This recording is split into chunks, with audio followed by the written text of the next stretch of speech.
ब्रह्मा कुमारी, ये क्या होता है? बच्चे, तुम अंदर चलकर योग में बैठो।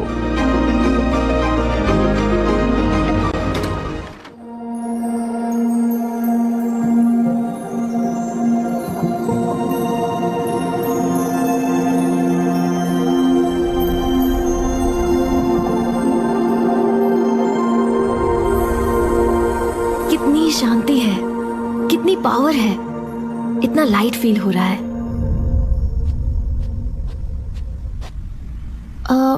ये कौन है? इन तस्वीरों में एक लंबी कहानी है। बाबा प्लीज सुनाओ ना। 1936 हैदराबाद, सिंध। दादा लेखराज सिंध के नामी ग्रामी जौहरी हैं। परिवार और व्यापार की जिम्मेदारियां संभालते हुए अपने व्यवहार और सेवा भाव के लिए समाज में प्रसिद्ध हैं। धार्मिक प्रवृत्ति वाले हैं। एक दिन बनारस में दादा को एक विचित्र अनुभव हुआ। उन्हें युद्ध, प्राकृतिक आपदाएं, हिंसा, बीमारियों के दृश्य दिखाई दिए। दादा ने देखा विनाश के धुएं से ऊपर उड़ते हुए सितारे परमधाम जा रहे हैं। दादा तो डर गए होंगे। बाबा, क्या ये दृश्य आप उन्हें दिखा रहे थे? हाँ बच्चे, दादा को लगा सब कुछ खत्म होने वाला है, इसलिए एकांत में ज्यादा समय बिताने लगे। फिर मैंने उन्हें एक और नजारा दिखाया। चमकते हुए सितारे नीचे आकर सुंदर दिव्य रूप लेते हैं। मतलब आपने उन्हें कलयुग के एंड और सतयुग की शुरुआत का साक्षात्कार कराया। मीठे बच्चे, दादा लेखराज को ये नहीं समझ आया कि ये दृश्य उन्हें मैं दिखा रहा हूं। एक बार दादा परिवार के साथ सत्संग में बैठे थे और अचानक उठकर चले गए। उनकी बहू ब्रिजेंद्रा उनके पीछे गई और देखा दादा गहरी सोच में थे। उनके चारों ओर प्रकाश ही प्रकाश था और उनके मुख से एक ही अति धीमा स्वर गूंज रहा था। निजानंद स्वरूपम शिवोहम शिवोहम, प्रकाश स्वरूपम शिवोहम शिवोहम, ज्ञान स्वरूपम शिवोहम शिवोहम। बाबा, आप उनके द्वारा क्यों अपना परिचय दे रहे थे? जैसे तुम्हें इस सृष्टि पर कर्म करने के लिए शरीर लेना पड़ता है, इसी तरह मुझे भी तुमसे बात करने के लिए शरीर का आधार लेना पड़ता है।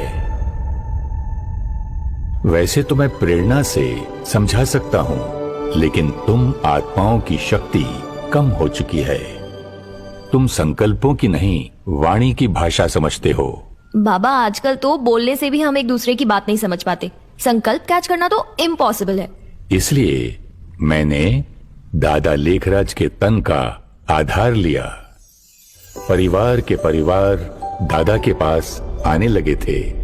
आते ही किसी को मेरे निराकार स्वरूप का और किसी को आने वाली सतयुगी दुनिया का साक्षात्कार होने लगा। दादा के मुख द्वारा मैंने बच्चों को उनके आत्मिक स्वरूप का ज्ञान दिया। मैंने अपने निराकारी स्वरूप का परिचय और आने वाली सतयुगी दुनिया की समझ दी। बच्चे मेरी दी हुई श्रीमत और शिक्षाओं पर चलने लग पड़े। तो दादा लेखराज जी यहाँ के गुरुजी हैं? मीठे बच्चे, सृष्टि परिवर्तन का ये कार्य मैं करवा रहा हूँ। दादा तो निमित्त है। जैसे तुम ज्ञान पढ़ रहे हो, स्टूडेंट हो, ऐसे ही दादा लेखराज पहला स्टूडेंट था। दादा ने तो खुद अपनी कमी कमजोरियां खत्म करने का पुरुषार्थ किया। ये छोटे छोटे बच्चे क्यों ऐसे बाहर खड़े हैं? पवित्रता की धारणा के कारण बहुत विरोध हुए, बच्चियों पर अत्याचार हुए, लेकिन मैं उनके साथ था। हर विघ्न को स्थिरता से पार करते 14 साल की तपस्या के बाद 300 बच्चों का पहला संगठन 1950 में कराची से माउंट आबू राजस्थान पहुंचा। मेरे बच्चे तैयार हो गए थे। मैंने उन्हें देश के कोने कोने में भेजा। हर एक को ये संदेश देना था कि मैं निराकार परमात्मा सृष्टि पर आ चुका हूं। ज्ञान और योग बल से सतयुग लाना है। मैंने दादा लेखराज का नाम प्रजापिता ब्रह्मा रखा और बच्चे उन्हें प्यार से ब्रह्मा बाबा बुलाते हैं।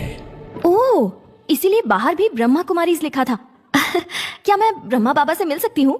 ब्रह्मा बाबा 18 जनवरी 1969 को अव्यक्त हो गए, लेकिन मेरा कार्य तो और तीव्र गति से सारे विश्व में फैलता गया।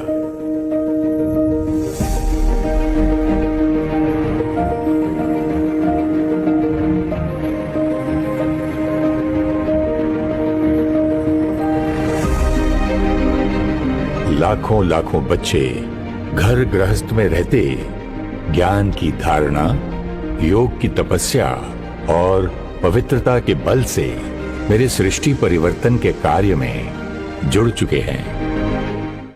लाडले बच्चे, तुम ही सतयुग में थे। तुम ही त्रेता युग में आए, फिर द्वापर युग में पहुंचे। अब घोर कलयुग में हो। जिस कलयुग से तुम परेशान हो, वो किसने बनाया? तुम्हारे काम, क्रोध, लोभ, मोह के संस्कारों ने बनाया। जिस नई दुनिया का तुम इंतजार कर रहे हो, वो कौन बनाएगा? तुम ही तो बनाओगे। क्या सोच रहे हो बच्चे? द्वापर युग से तुम कहते आए कि जब धर्म की अति ग्लानि होगी तो परमधाम से मैं आऊंगा। मैं आया हूं सतयुगी संस्कार बनाने का ज्ञान और शक्ति देने।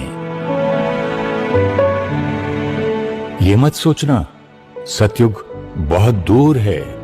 सतयुग तो बस आया कि आया। एक तरफ मेरे ढेर बच्चे अपने विकारों वश इस कलयुग को अति में लेकर जा रहे हैं।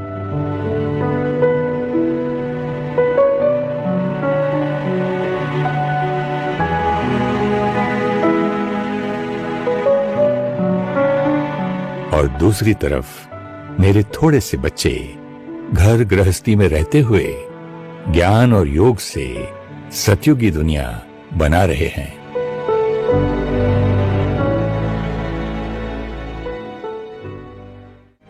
बाबा, क्या मैं भी आपकी शिक्षाओं पर चल सतयुगी संस्कार बना पाऊंगी? मीठे बच्चे, बाबा सदा आपके साथ है। हिम्मत का एक कदम आपका और पदम गुणा मदद बाप की। सफलता तो निश्चित है बच्चे। शुक्रिया बाबा, शुक्रिया बाबा।